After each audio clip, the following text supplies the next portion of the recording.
Алексу отличает выдающийся интеллект, широчайшая эрудиция, богатейшие знания по истории Крыма, редкая трудоспособность, целый ряд важных человеческих качеств – интеллигентность, приветливость, открытость и так далее. Ну и одно из наиболее важных – это его безграничная любовь к Крыму.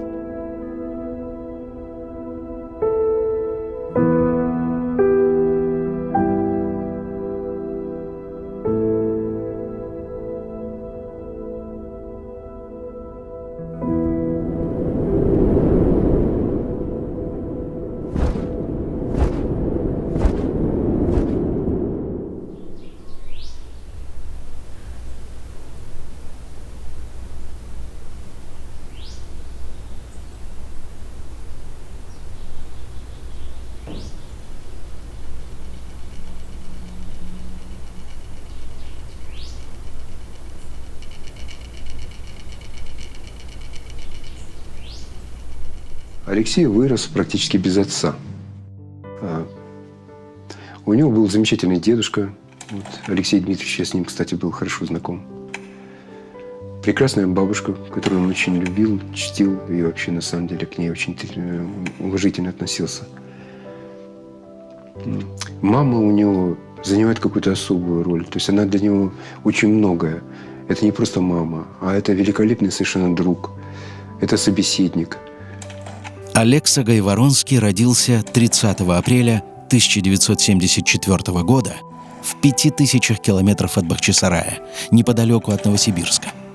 Он часто гостил у бабушки с дедушкой в Крыму, а вскоре они с мамой переехали в Бахчисарай. По ее рассказам, уже с раннего детства сын проявлял уникальные способности. Читать начал в 2,5 года. В 6 лет уже отправлял свои статьи в журнал «Юный натуралист», а став подростком, победил во всесоюзном конкурсе юных публицистов. В 1989 году, в возрасте 15 лет, Алекса впервые попадает в Соединенные Штаты Америки как победитель конкурса, о котором он услышал по радио. Нужно было написать прозу или стихотворение на политическую тему. Можно себе представить, что в масштабах Советского Союза в этом конкурсе приняло участие несколько, наверное, десятков тысяч детей. И отобрали 15 победителей, в числе которых был Алекса. То есть уже в молодом возрасте он доказал, что он лучший из лучших.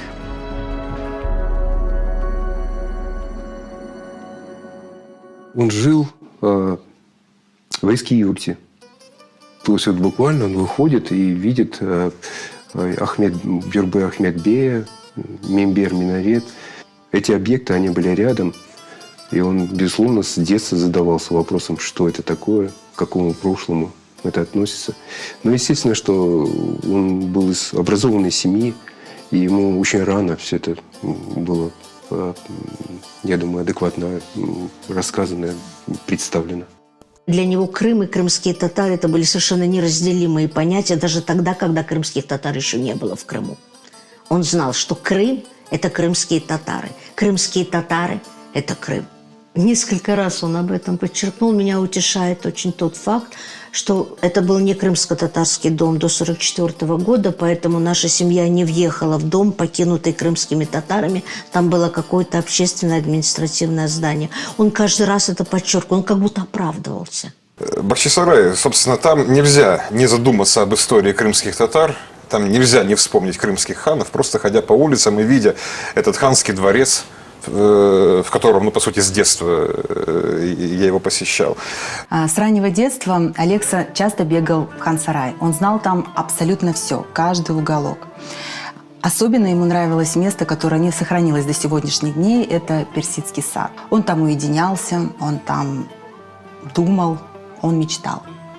И вообще, когда Алекса рассказывал о хан-сарае, было такое ощущение, как будто он жил в эту эпоху. Настолько ярко он мог передать детали жизни в этом дворце. Он мог описать краски и даже запахи. К хан-сараю он относился как к дому, где ему было по-настоящему комфортно, уютно, тепло.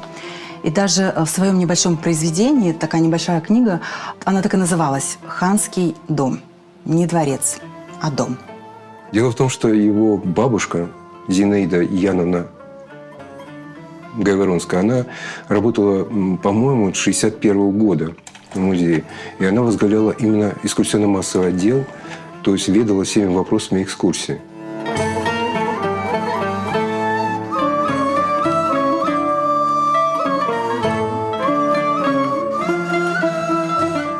У меня особое личное отношение к этому мавзолею.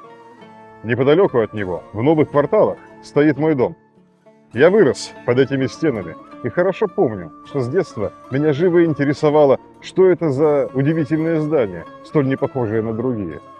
В ответ мне рассказывали о татарском хане Мухаммеде Жирном, которому приходилось ездить сразу на 6 лошадях. Но этого было мало, и рождались другие вопросы. Кто такой хан? Что за люди татары? Где они теперь? Правильные ответы на свои вопросы я смог найти лишь много позже, уже выучившись на историка. Так, тень этого мавзолея подала первый толчок моему интересу к прошлому Крыма. И это определило мою судьбу. Сразу после окончания университета Алекса пришел в музей.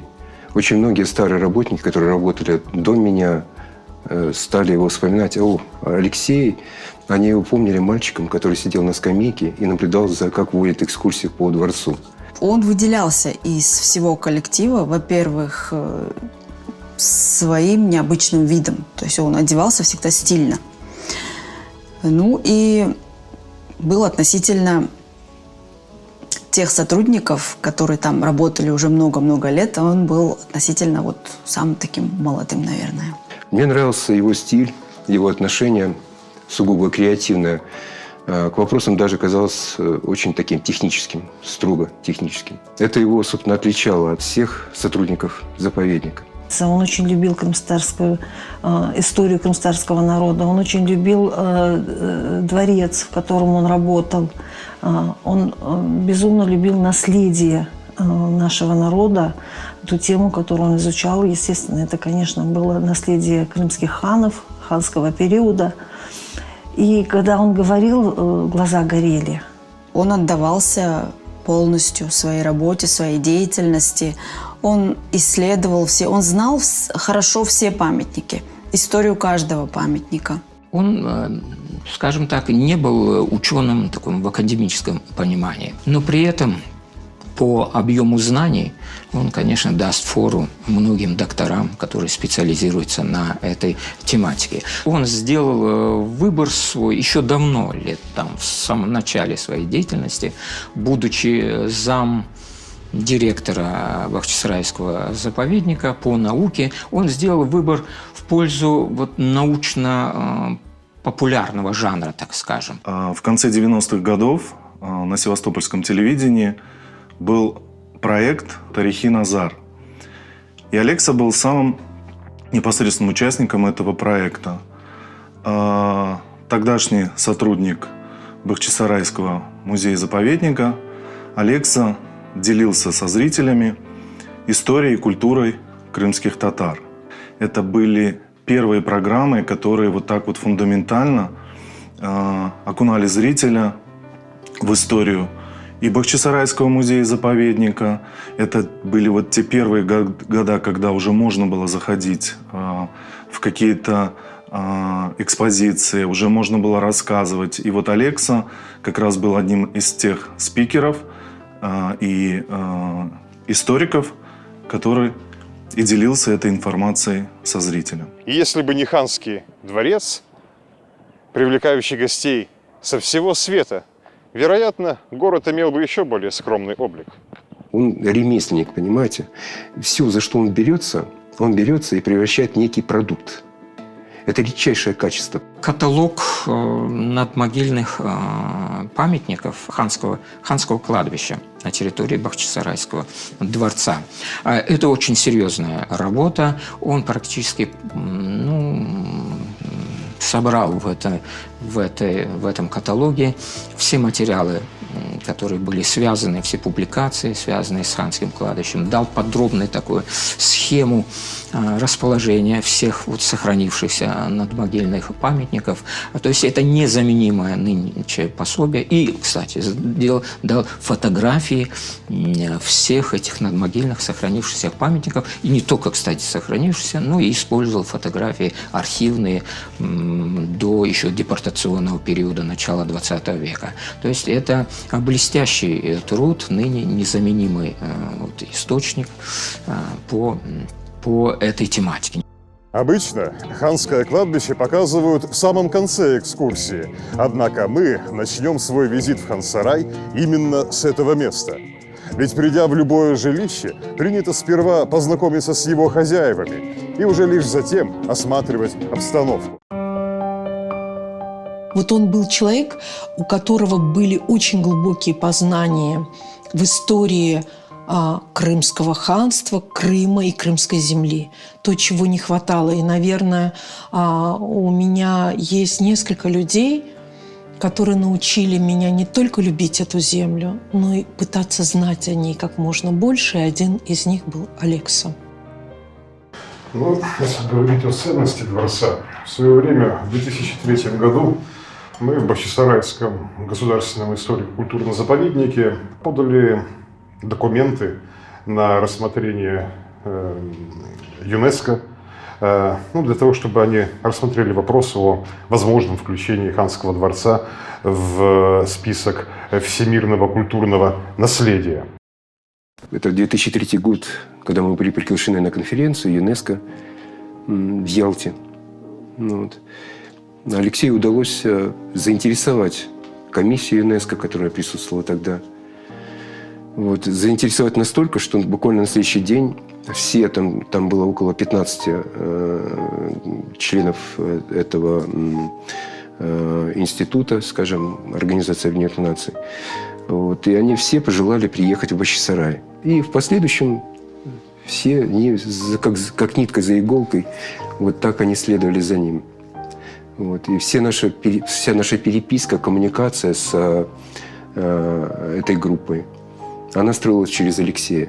Когда я работала, шла подготовка 2 объектов. Это два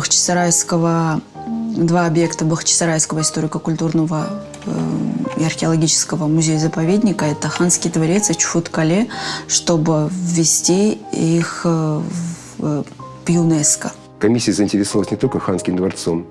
Они посмотрели Чуфут-Кале, они посмотрели Караимское кладбище, были восхищены, группа задержалась против графика, который был определен изначально в Бахчисарае.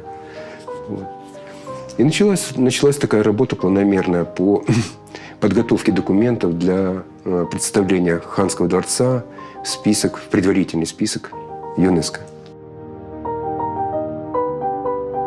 В 2002 году, если я не ошибаюсь, он начал вести страницу в симферопольской русскоязычной газете «Полуостров». Каждую неделю публиковались его материалы объемом в 1 страницу. Через неделю, 1 неделя, собственный его материал, и 2 неделя подготовленный им материал по истории Крыма. Там западные дипломаты, путешественники, российские, русские путешественники, писавшие о Крыму. Эти все материалы, которые до того времени, они или доступны были только узкому кругу специалистов, после его публикации они уже становились достоянием широкой такой читательской аудитории. Особо, можно сказать, о созвездии Гераев. Это сборники кратких очерков о всех крымских ханов. Это впервые на тот момент, собственно, можно сказать, единственный, такой сборник. На тот момент, я думаю, это своего рода такая революция была в плане знаний биографии крымских ханов. Он же ко всему подходил очень скрупулезно. Если делать, то нужно делать очень правильно, на его взгляд. Он такой перфекционист был категорический. Я думаю, это один из самых серьезных писателей, историков, которые именно раскрывали сущность крымских татар, какие они на самом деле. Он выделялся из среды историков. У него был совершенно свой взгляд на все исторические процессы, которые проходили в Крыму. У нас в Крыму всего осталось настолько мало, что сейчас приходится в буквальном смысле слова лелеять каждый камень. Собственно говоря, это не вина Крыма, что сейчас оно из себя представляет там какие-то груды камней, какое-то жалкое зрелище. Стало быть, наша задача, тех людей, которые интересуются, изучить это, представить это, воссоздать, скажем так, более-менее четкую картину и рассказать, попытаться до зрителя, до слушателя, до читателя донести, как же это все-таки выглядело. Потому что рассказ-то ведь идет не о камнях, а о людях, которые когда-то эти камни положили, построили для чего-то, что-то хотели, с какой-то целью. В 2007 году, если не ошибаюсь, вышел первый том «Повелители двух материков». Через 2 года вышел второй том «Повелители двух материков». Она, конечно, подверглась критике, но если говорить сегодня, да, эта книга, она как бы достойная книга, и ею пользуются все исследователи, ссылаются на нее. Безусловно, отклики доходили, и читательская почта, она была велика. Они одобряющие либо критичны, в любом случае они помогают осознать, что ты делаешь, как это улучшить, что ты сделал правильно, что лучше тебе исправить и так далее. То есть, как и для каждого автора. Он перечитывал гигантское количество первоисточников, понимаете? Это работа скрыта от нас, от меня в том числе, понимаете? Вот эта работа, которая была проделана им в одиночку,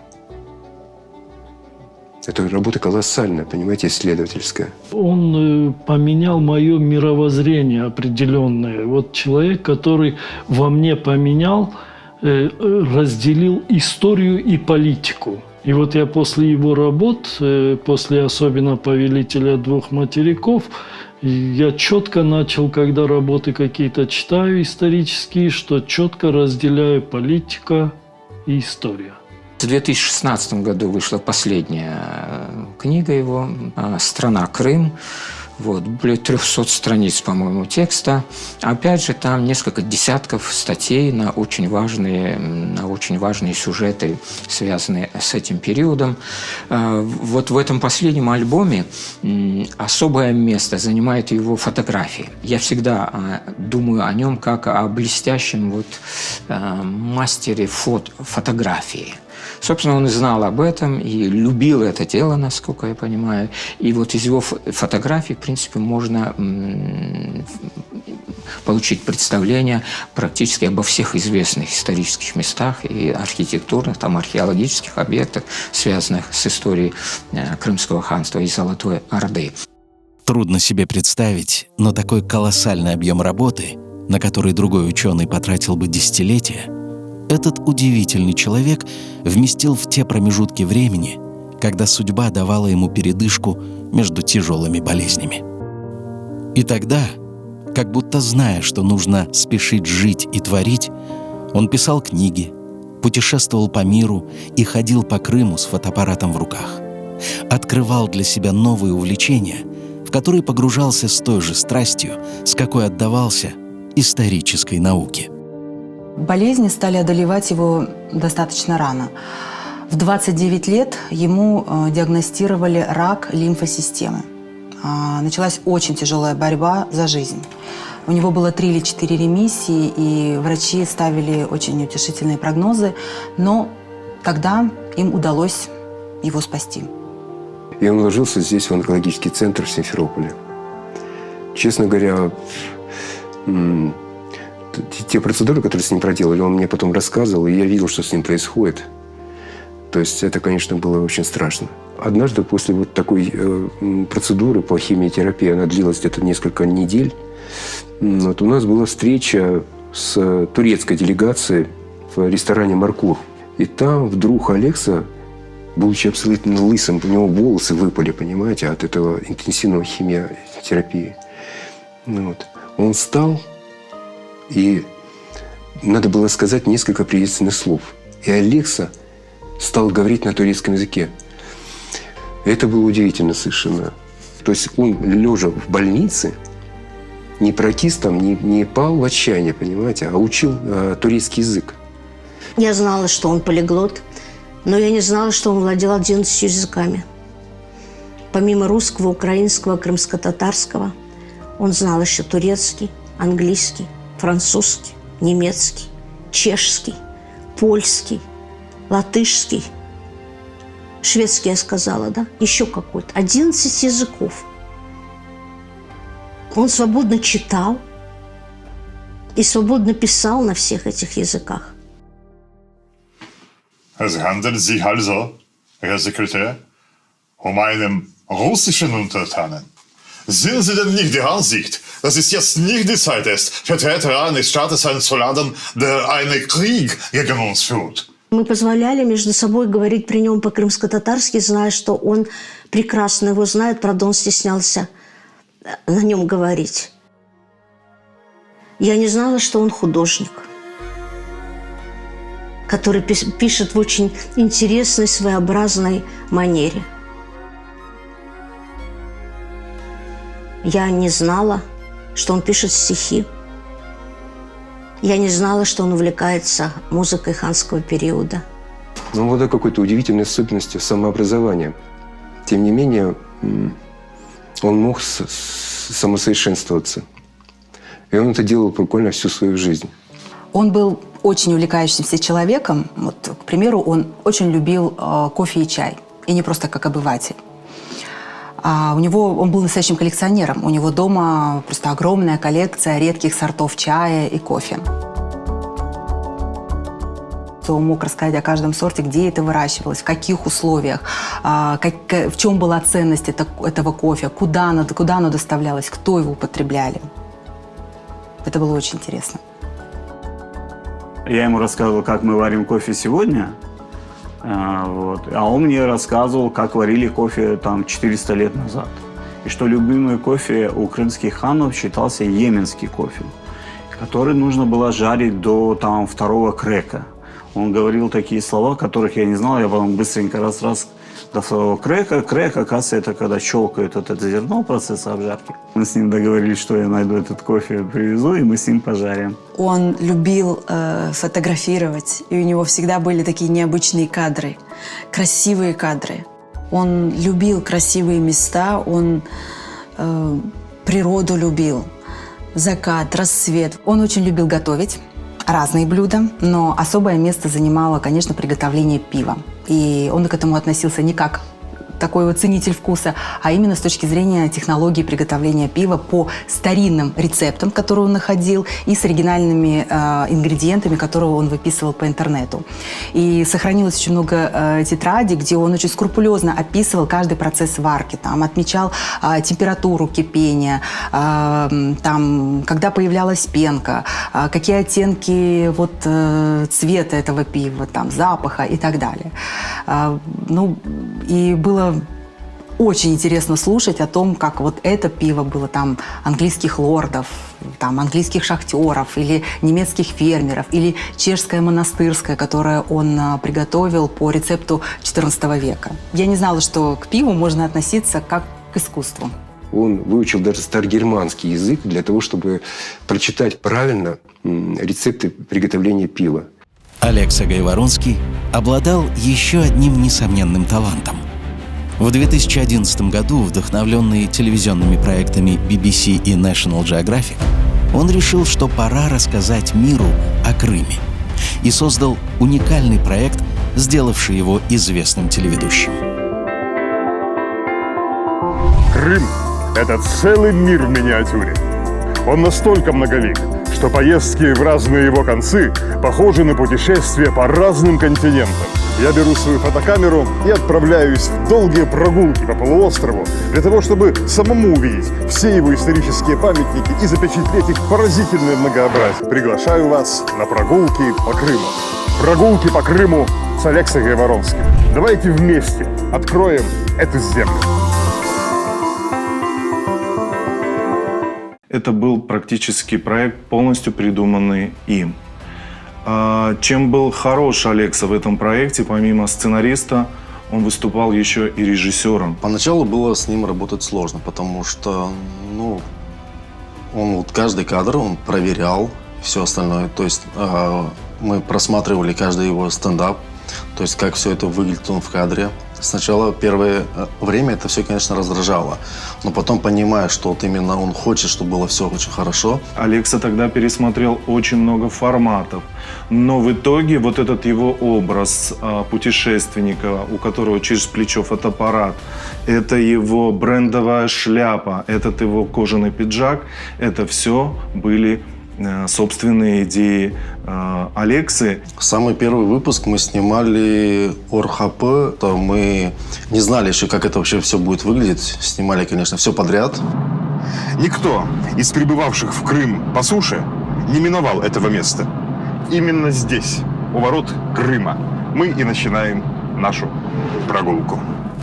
Одну из передач он посвятил еще одной шейской династии, суфийской Крыма, и в частности сохранившемуся мавзолею XVI века, который ныне располагается в Качинской долине в селе Айвовое. Его историческое название исконное – Эфендикой. Вот он пригласил меня рассказать об истории этой династии, об этом мавзолее. К своему удовольствию я провел с Алексой целый день. Я в то время, как раз в этот день, увидел стиль его работы. Все его комментарии выверены были до каждого слова. Добивался очень четкости, лаконичности. При этом, естественно, материал был очень интересен. Если не ошибаюсь, 3-я или 4-я серия это была у нас «Замерзшее Азовское море» мы снимали. Мы снимали Арабатскую стрелку, «Замерзшее море». То есть мы ходили именно с ним по замерзшим льдам. Камера отказывалась работать. То есть нам приходилось каждые минут 5 забегать просто в машину, греться и выходить дальше работать.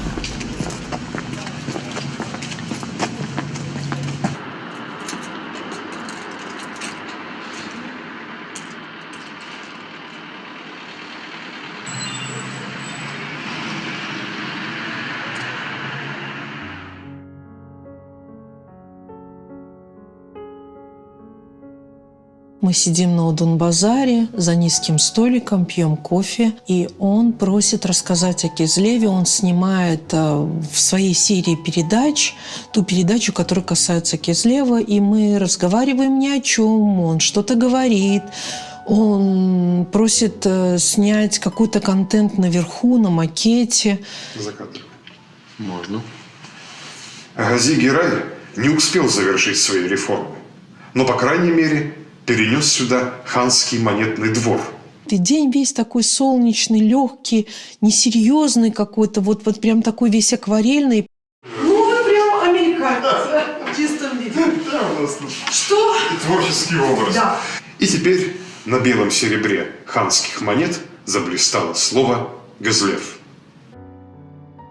Потом выходит его передача о Кизлеве, где так много того, что можно почерпнуть, и так много того, чего ты не знал. То есть, вбирая этот день, он потом вплел его очень красивую картину в рассказе об этом городе. И когда я просмотрела это видео, я поняла, что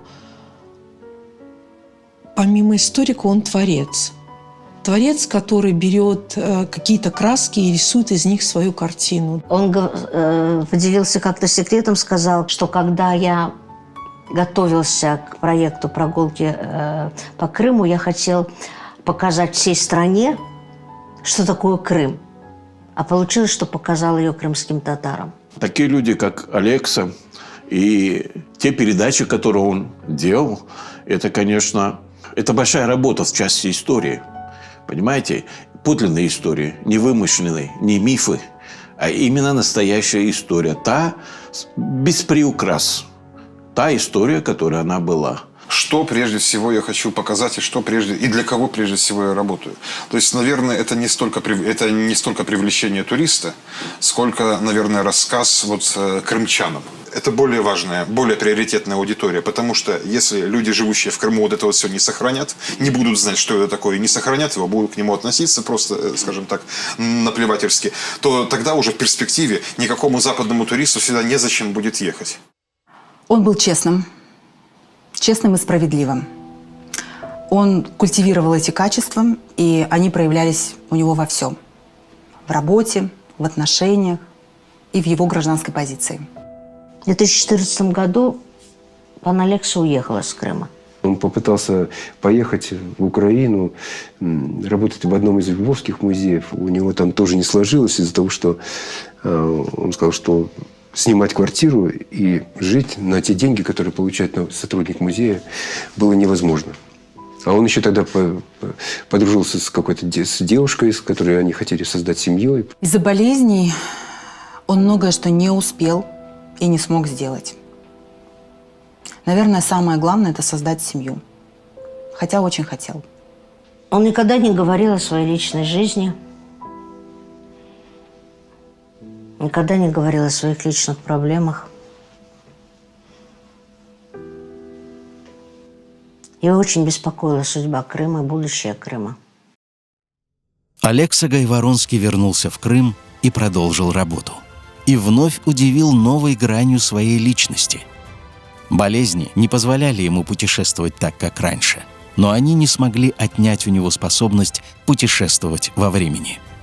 Так он стал автором нескольких фильмов. И первый из них, снятый в 2015 году студией Караденс Продакшн, фильм «Кто такие крымские татары?». Затем последовали и другие работы. Сценарий первого художественного фильма «Сказки для детей» сценарист Алекса Гайворонский. Фильм «Переводчик» об Исмаиле Гаспринском, перо Гайворонского. Фильм о Бекире Чубанзаде, сценарист Гайворонский. Даже лишенный всего, даже у края могилы, поэт все еще располагал самой последней свободой, что осталось у него. Вспомнить о том, что он джигит, и встретить смерть, как джигит.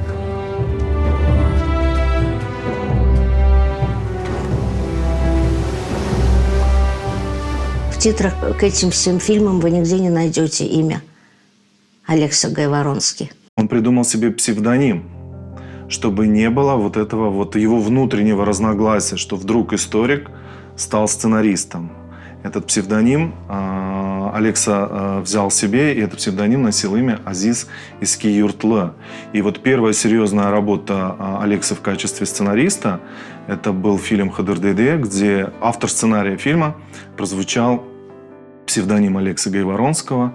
Он выбрал для себя псевдоним Азиз Искиюртлы, о многом говорящий, о его привязанности к Бахчисараю прежде всего говорящий. Это вот еще удивительна его способность одухотворить историю, наполнить ее персонажами, характерами, атмосферой, настроениями. И вот это великолепным образом он сделал в сказке «Хадырдыйде», показав нам ту эпоху во всей ее чистоте, неприкосновенности, рассказав нам, крымским татарам, какими были наши предки.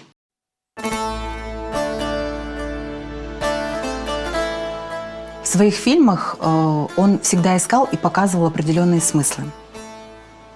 В его фильмах всегда присутствует очень глубокая причинно-следственная связь.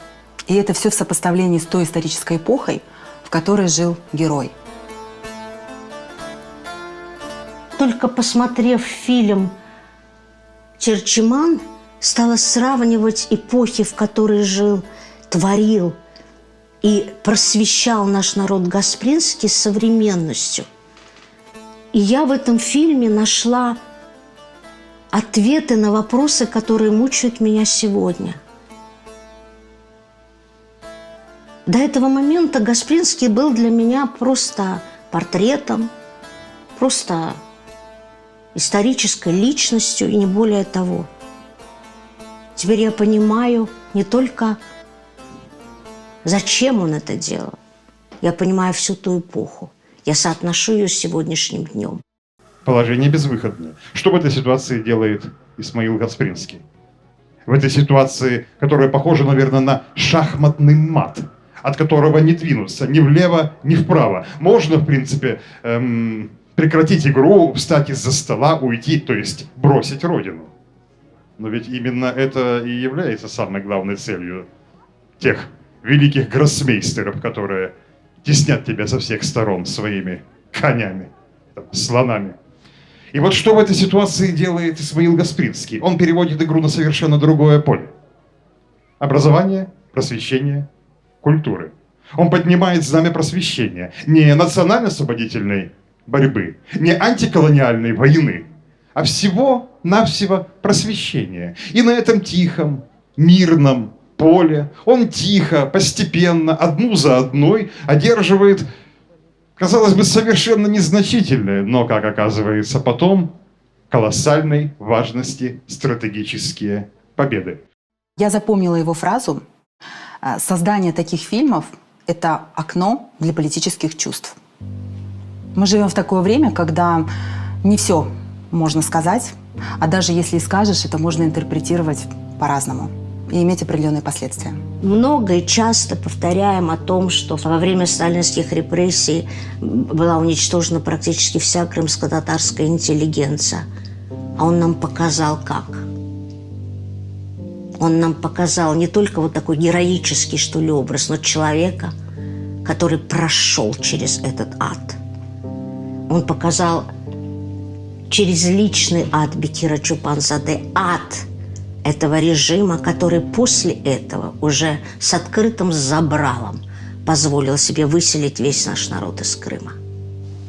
К написанию сценариев он подходил с особой педантичностью. Он только несколько месяцев изучал первоисточники. Ошибок быть не должно. Он очень внимательно изучал самого героя. Он пытался его понять, он пытался стать его другом. Усложнялось это еще и тем, что мы снимали документально-художественные фильмы с реконструкцией исторической эпохи. А значит, стояли задачи о том, какая локация, какие были интерьеры, во что одевались люди, как они себя вели, о чем говорили. Ты как будто попадаешь в этот мир вместе с ним. Мы вам для фильма, когда искали, чем вооружить, так сказать, наших посетителей КВХН Бахчисарая при съемках фильма Гаспринского, мы не нашли ни одной адекватной настоящей крымской трубки, которые могли бы. И нам приходилось... И нам пришлось... Спросили. Ну а вот они курили, мы нашли, но это было не оно. Нет, настоящую трубку я бы нашел. Трубку. К ней нужен еще чубук из жасмина и так далее. Но болезни не отступали. Они следовали за ним по пятам, лишая в буквальном смысле слова возможности дышать полной грудью. Судьба как будто испытывала Алексу Гайворонского на прочность, наказывала его за то, сколько ему было дано талантов. 5 лет назад его здоровье снова ухудшилось. На этот раз были проблемы с сердцем. И тогда ему сделали операцию по замене клапанов и шунтирования. В нем стал проскальзывать, вербально проскальзывать такой какой-то элемент фатализма. Он как-то нет-нет, и даже полушутя говорил: мне недолго осталось. В апреле этого года я увидела Алексу очень изменившимся. Он сильно похудел, у него был нездоровый цвет лица, и мы поняли, что он серьезно болен. Исследования показали, что у него рак легких. И вот тогда начался этот последний его путь.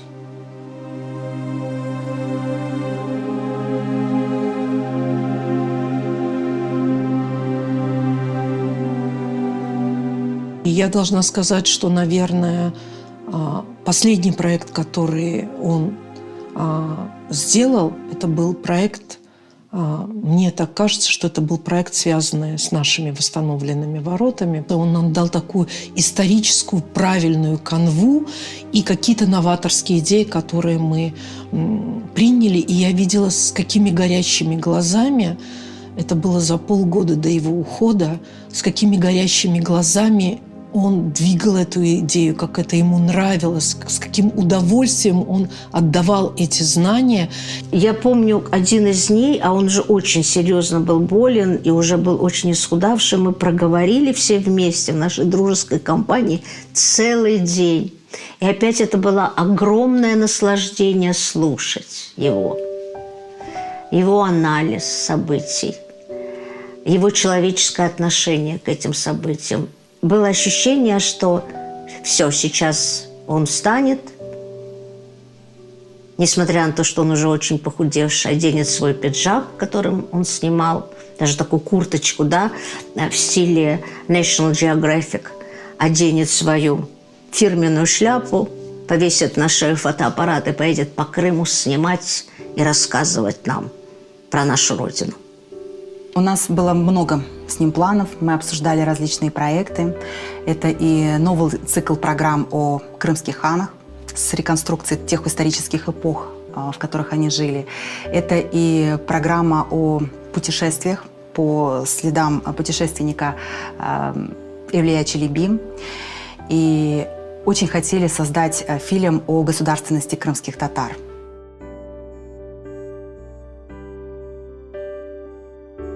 Мы очень часто говорили уже о дальнейших планах. И вот когда мы прорабатывали образы фильма «Бекир Чобанзаде», когда мы говорили о неких атмосферных локациях, Алекса каждый раз говорил: «Айдер, вот это нам пригодится». Работая над фильмом «Бекир Чобанзаде», у него мозг уже начинал настраиваться на фильм об одном великом крымско-татарском сыне народа Нумане Челеби-Джихане. Ему очень импонировал этот герой.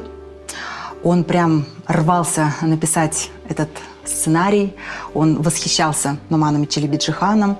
Он всегда говорил о том, что этот герой для него очень близок.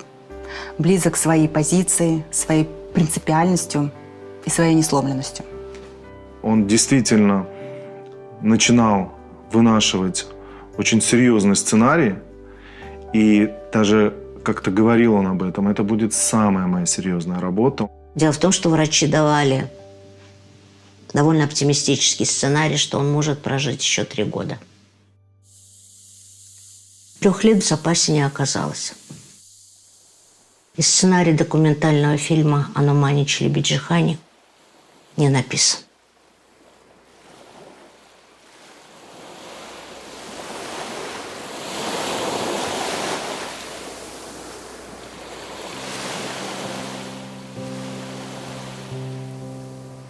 Алексы Гайворонского не стало 27 сентября 2023 года. Он ушел от нас, отдав последнее распоряжение – развеять его прах над Черным морем у места рядом со старым маяком, откуда он в мыслях, как сокол, пролетал над землей, которую так любил, истории которой он посвятил всю свою короткую, но такую большую жизнь.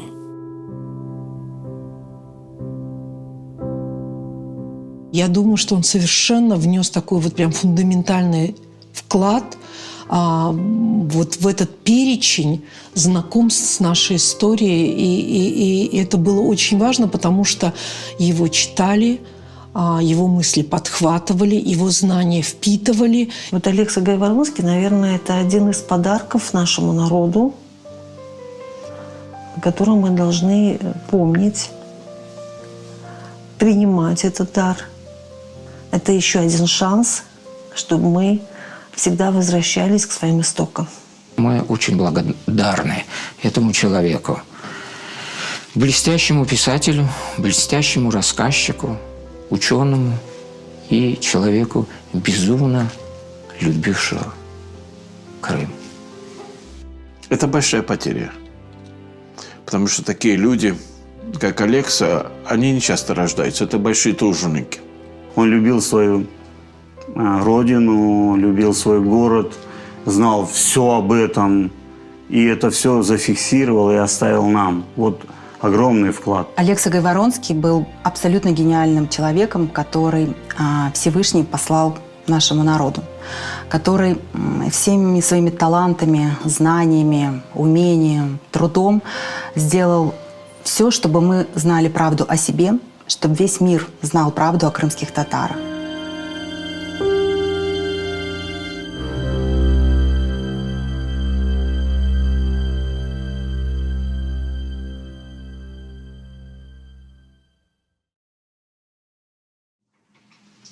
От нас ушел целый мир. Мы будем еще открывать новые точки, новые страницы, новые нотки, новые мазки, кисти этого мира, который ушел вместе с Гайворонским. И, наверное, нужно пересмотреть его телевизионные проекты, заново перечитать его книги для того, чтобы между строк, между мазками, между нотными знаками услышать то, что мы не догадались послушать в то время, когда он был жив.